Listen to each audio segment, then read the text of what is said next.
Hey everyone, today we're back with another OBS tutorial, and this one is actually going to be really useful for you, especially if you are a streamer. So there have been a lot of DMCA strikes going on recently on Twitch, so this is a way to deal with that to some extent and mitigate some issues that you might have with that. Now, of course, do not play copyrighted music on your stream. It is still against the law, and you should be playing copyright-free music, for example, music that is no longer within copyright because of its age, or music like Harris Heller stream beats. Anyway, let's get on to the video. So what we're exactly doing is we're actually sending a different audio track from OBS into our Twitch VOD as opposed to the one that's being sent through our live stream. So this is useful because you're able to avoid having any music on your Twitch VOD afterwards in case you accidentally play copyrighted music. And also, if you're a YouTuber who takes your Twitch VOD and edits them, you can take that and you'll have no music, only your voice and your gameplay and also your chat. So you don't need to worry about having any music on there already, so you can add your own afterwards if you want a different one. First, what you need to do is go into your settings, and then under the output option, make sure you are on output mode advanced.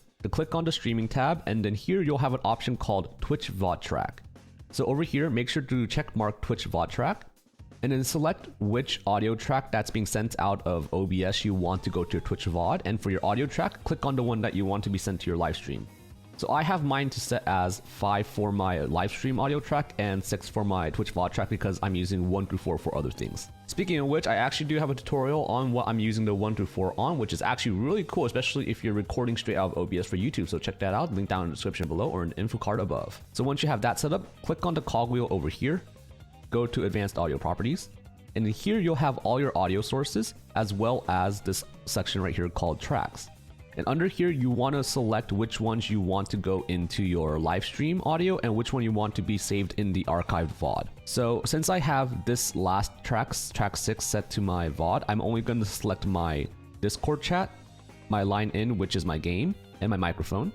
And for my live stream, what I'm going to send in is my chat, my microphone, and my line in, along with my music.